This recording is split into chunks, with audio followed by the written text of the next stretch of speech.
Welcome to the Young Life Hub and the 2020 Greater Forsyth County Young Life Banquet. Whether you are at a watch party, you're gathered around the screen with your family at home, or you've come to join us for the drive-in experience, we are so glad you decided to spend this evening with us. 2020 has brought each of us unique challenges and opportunities. And while COVID-19 has certainly changed the ways that we connect and interact with kids, it hasn't changed our desire to reach them. Our mission has remained unchanged, to introduce adolescents to Jesus Christ and help them grow in their faith. While our approach looks different, as we allow for proper social distancing and safety measures, we're still showing up in the lives of kids. Through God's grace and your faithfulness, we have been able to continue ministry in 4 middle schools, 5 high schools, 2 colleges, as well as Capernaum and Young Lives. We currently have 45 wonderful volunteer leaders joining 6 full-time staff and 2 part-time staff pursuing kids in our community. These leaders are made up of students at Wake Forest, young professionals, parents, and even grandparents in our community. While their backgrounds and experiences are unique, they share a love for Jesus and a desire to make him known to adolescents. Also, we are incredibly thankful to the people in our community who come alongside us in the form of parent support teams, prayer warriors, and our local committee. Tonight's banquet would not happen without our 20 committee members and our banquet planning team, who worked tirelessly to make tonight happen. Thanks, Lisa. So, whether you've been involved with Young Life for decades, or this is your first time getting a look at who we are, we hope that you leave encouraged that even in these difficult times, kids are still being reached. So tonight, we want to pull back the curtain and give you guys an opportunity to get a glimpse into what God is doing in the lives of kids as Young Life leaders are continuing to show up on a daily basis. A lot of doors have been shut due to the pandemic, but God has opened wide new ones. We are doing drive-in style clubs, outdoor campaigner groups, virtual watch parties, and getting to just be face-to-face with kids. It's been incredible. And we still get to tell the story, the greatest love story of all time, that the God of the universe who created us loves us and longs for an intimate relationship with each of us. So tonight's the night. We're so glad you came to join us. With special thanks to Glenn High School graduate and Young Life alum, Mr. Caleb Ennis, who's directing this for us. We're so excited you're here. Get ready for the wonderful world of Young Life.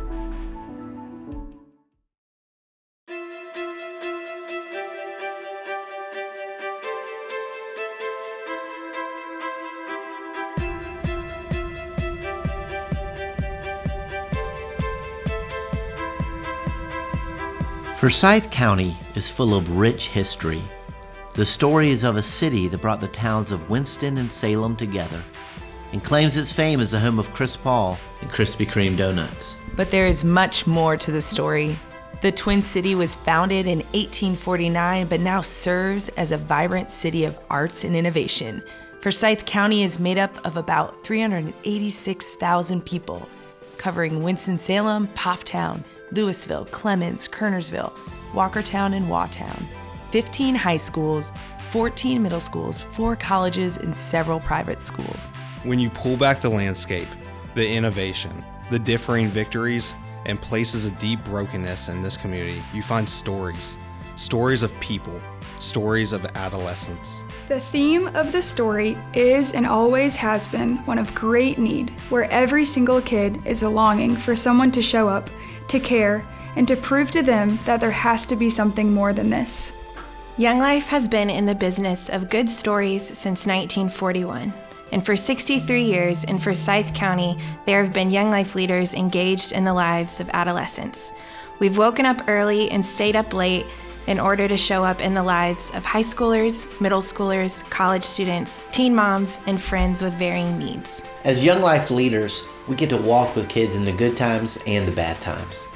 We get to celebrate after an amazing performance on stage or a great play in the field. We get to celebrate when they get into the college of their dreams. But we're also there when things go south, when there's a breakup. Kids are dying to try to find their place, trying to prove to themselves and to the world around them that they are worth something. Some have been disappointed, forgotten, mistreated, and abandoned by those who were supposed to love them the most. Others are saturated with everything they could possibly need and more. Yet, The common theme at the end of the day, when social media is silent and their heads hit the pillow, every kid is simply longing to be loved, understood, and to know that they have some form of purpose in this world. Every kid is dying for someone to show up in their life and meet them exactly where they are, not with expectations or putting something else on top of them, but accepting them as who they are. And that is exactly what we get to do in Young Life. Society often tells middle schoolers that they are annoying or that they are just too much. Wildlife leaders get to enter into the lives of kids and tell them that they are valued, that they are worth it, and that they are not a burden. We love to get to enter into this time because it's such a transformative and crucial time where kids develop.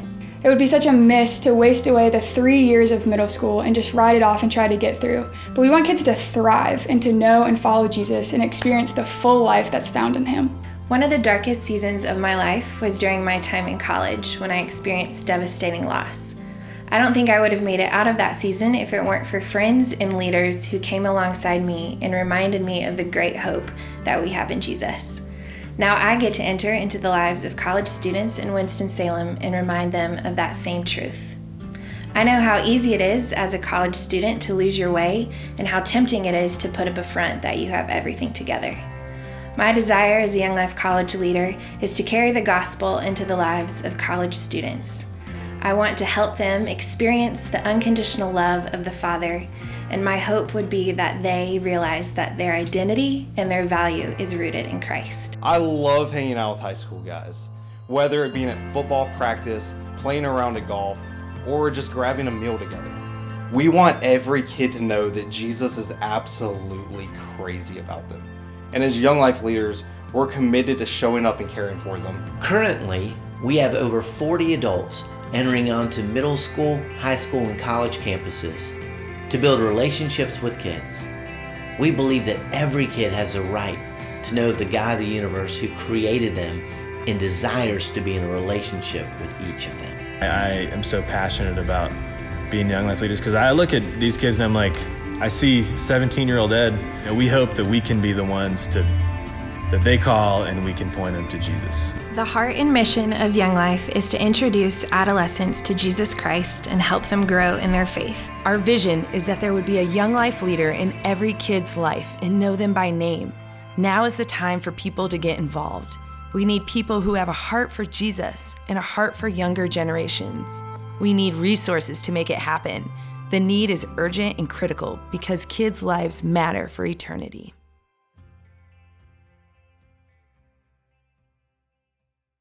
In Young Life, one of the phrases we hold dear is that we want to enter into kids' worlds. We want to meet them on their turf, the places where they feel most comfortable and at home. And for me, that has meant spending a lot of times in boys' locker rooms before or after big games. And I have to be honest, while it's a privilege to get to stand there as the coach either celebrates with the team or commiserates after a tough loss, there are times where it's been hazardous to my health.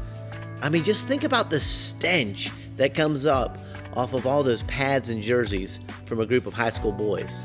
I mean, let's be honest, if you look in the dictionary and you look up the word hygiene, you're not going to see the picture of a teenage boy right next to it. But before I go patting myself on the back for entering into some nasty situations, I'm reminded that Jesus entered much more difficult ordeals than I ever will. We see lots of encounters in Scripture where He met people at their worst. He entered into the difficulty, and He entered into some really smelly and hard places as well. The story I want to share with you comes from the book of John, chapter 5, where Jesus enters Jerusalem. It says, sometime later He went in for the feast of the Jews. Now there is in Jerusalem near the sheep gate a pool, which in Aramaic is called Bethesda, and which is surrounded by 5 covered colonnades. Here a great number of disabled people used to lie, the blind, the lame, the paralyzed. Nothing there seems out of place, except it is interesting that this time when Jesus entered the city, He came in by the sheep gate. I don't think you need a PhD in biblical studies to guess that this is probably where they brought a lot of the animals in to go to the temple. And if this is where a lot of sheep have entered, then that means there's also going to be a lot of sheep you get the picture. It's probably not a great smelling place. And adding to the dynamic, Jesus walks in where there's a pool, and it's a pool where a great number of people used to lie. Later in the story, we get a clear picture of why. There was a superstition of the age that an angel would come down and stir the water, and whoever the first person was who got into the water, they would be miraculously healed. And so day after day, year after year, men and women of all ages would lie around this pool waiting for their chance. Picks up the story and says, one who was there had been an invalid for 38 years. When Jesus saw him lying there and learned that he had been in this condition for a long time, he asked him, "Do you want to get well?" "Sir," the invalid replied, "I have no one to help me into the pool when the water is stirred. While I'm trying to get in, someone else goes down ahead of me." And then Jesus said to him, "Get up, pick up your mat, and walk." And at once the man was cured, and he did exactly that. When I try to recreate this picture in my mind, it seems like a pretty hopeless and depressing place. Think about it. Men and women just gathered around this pool, this man for 38 years, waiting for someone or something to change his fortune. A lot of us have felt a sense of that hopelessness and depression in the past 8 months. We've constantly been bombarded day after day and week after week with challenging health and economic news. We have a lot of questions that are going through. When will this end? Will there be a vaccine? When will my children go back to school? Will I have a job in 6 months? You add to that some rather intense cultural unrest to go along with a very contentious presidential election. And yes, we have certainly got a taste of the despair and hopelessness that these people felt years ago. Yet Jesus has a curious way of entering into the conversation with this gentleman. He asks him a question. And a question that at first glance may appear shallow or insincere. He asks him, "Do you want to get well?" And I think the obvious answer for this man, as well as for each of us, would be, yes, of course, Jesus, I want to get well. Why wouldn't I be here if I didn't want to get well? But I learned long ago that when the God of the universe asks a question, it's not because he's looking for a bit of information. He asks a question to get to the core of our own hearts. Do you want to get well? Interestingly, the man doesn't answer the question. He doesn't raise his hand and say, "Yes, of course I want to get well." Instead, he goes into his long rehearsed speech that I'm sure he's given many times before about how he's not able to get in the water and someone else gets there first. He's not aware that the one he's speaking to has both the power and the desire to change his situation. I think we see similar reactions from many of our battered and broken adolescent friends. Some have unique physical challenges like the man in this story, and I'm so thankful for our Capernaum Young Life leaders who enter into the world of young people with intellectual and developmental disabilities and share the hope of Jesus with them. There are countless other kids who suffer at the challenges of economic or emotional deficiencies. There are kids who, by the color of their skin or cultural differences, don't have the same opportunities as the kid sitting beside them in class. And of course, there are many kids who don't show any outward signs of pain and abandonment, but have the hidden scars, the invisible ones that cut much deeper than any physical injury. And to each of these kids, Jesus, he desires to ask them, do you want to get well? Do you want to be made whole? Do you want the life that I always intended for you to have? Because I have the desire and the power to do just that. And as long as there are kids who don't know that voice, who do not know that He is seeking them with reckless abandon, there will be Young Life leaders who will continue to show up in the world of kids. We may not be able to go into the lunchrooms right now or stand on the sidelines like we normally do on a Friday night. We may have to reconstruct what a weekly club looks like or spend more time on Zoom than any of us would ever hope to do. We may have to wear a mask in every encounter. We may have to postpone our beloved camp trips until a more suitable time. But we will never, ever stop pursuing kids. Just as Jesus pursued us, we will continue to enter into the messy places so that we can introduce adolescents to the one who wants to make them well. And now I want to invite you in to hear from 4 women as they invite you into their stories. So actually, my freshman year of high school, I got invited to Young Life by this senior girl in my computer applications class. Her name was Cynthia, and she was like, come to this thing called Young Life, I'll pick you up. And I was a freshman. I was like, game on, you're gonna pick me up, I'm in. I'm go to whatever you're talking about. So showed up at this Young Life thing, and I remember it being wild and so fun, and there was just something really uniquely different about it. And there was these like college age kids there that I guess were the Young Life leaders, and I didn't really know what to think about them. I thought they were kind of cool. They were fun, they were funny, we laughed a lot. And then I remember my Young Life leader getting up to give a talk at the end, and she started talking about Jesus, and I remember being really weirded out by that. On the first day of school, I was sitting in the cafeteria with my friend, and we said, we have to go find this girl, this Young Life girl, where is she? We ran out of the lunchroom, and there she was standing between the 2 buildings, and I just remember how excited she was to see new faces. It was close to the end of my freshman year, and my friend invited me to go to Campaigners, and it was the first time I had really done anything with Young Life. And I remember walking in, and my Young Life leader that I didn't know yet was in there, and she was so excited to be there. My first impression of my Young Life leader was that she was really enthusiastic, and she was excited that we were all there. And she was so welcoming and just excited that we all came and that we could all hang out, and she really just wanted to be our friend. My Young Life leader really had a massive impact on me and my first impressions of Jesus, really, and helping me understand what he was all about. I remember her showing up at my softball games, and I remember thinking, gosh, there's something different about her. The ways that she showed up, her consistency, her faithfulness in my life, taking interest in me when it didn't quite make sense. Why did she take interest in me?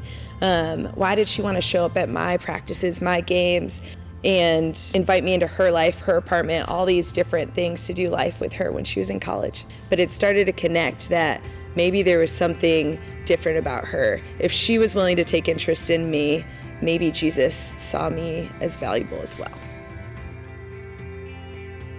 Before I met my Young Life leader, I felt like I knew who Jesus was, but I had no idea what it meant to have a relationship with him. She showed me that there was something more than what I was settling for. If I need anything ever, I can just text her, and she was always there to talk through whatever I needed.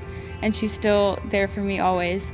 And she taught me that Jesus is just like that, and that he just wants to be in a relationship with me, and he wants to be my friend so that I can go to him about anything. My Young Life leader, big time, had a massive impact on who I am today, because I remember graduating from high school and thinking about going to college, and it was a no-brainer to me that I wanted to be like her. I wanted to show up in the lives of high school kids, and so I knew I wanted to be a volunteer Young Life leader when I went to college. It was one of my greatest goals, stepping onto college campus, and so that continues on today. Going on Young Life staff right out of college, I still am reminded by her faithfulness in my life. Gives me faith as I walk alongside of other people's lives, because I would have given up on me right away.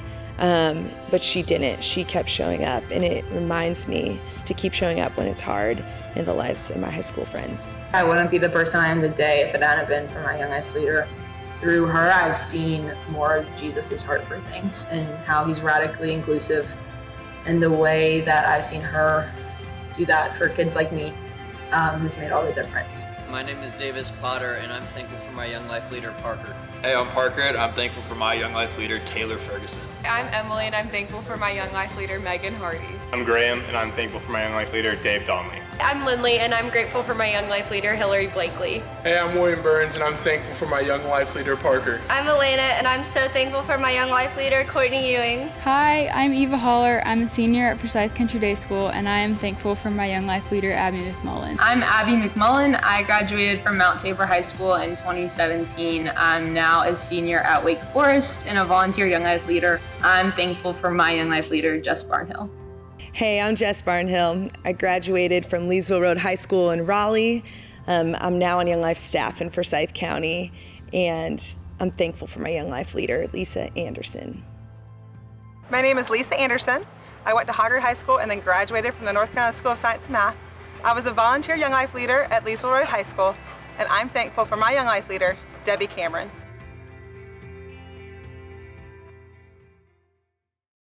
Jess, thank you for inviting us into those amazing stories. And thank you for continuing to invite kids into the story that the God of the universe is writing in their lives on a daily basis.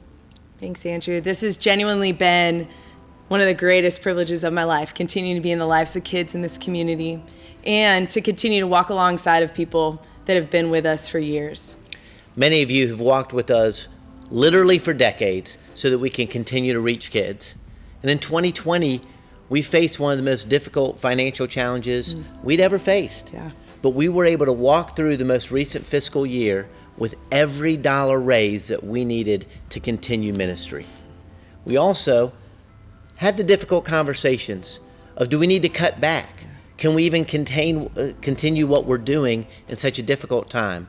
And I'm so pleased to share that our committee wanted to step out in faith and not step back, not even remain the status quo, but to actually increase our footprint in this community. And in an amazing testament to God's faithfulness, we've been able to go from 5 full-time staff to 6, and even add an additional part-time staff while not having to change our budget very much. It has been incredible to see how God has provided for us in this season. In a pandemic where so many nonprofits had to reasonably cut back, we've been able to maintain, sustain, and continue to show up in the lives of kids. And it is a top priority for us to continue to be good stewards of the money that you are willing to invest in this ministry. And we want you to know that we're going to use your donations wisely and to make sure that it focuses right here in this community impacting kids. So will you join us as we continue in this journey to share the good news of Jesus with adolescents? If you're at a watch party, hopefully you got one of these banquet programs that are so excellently done. We'd encourage you to pull them out, because as you open it up, you'll find that we have a tearaway pledge card right here. We'd love for you to fill out your information so we can know who you are, your email, all those good things. And then you can prayerfully consider, how would you like to make a donation to Young Life?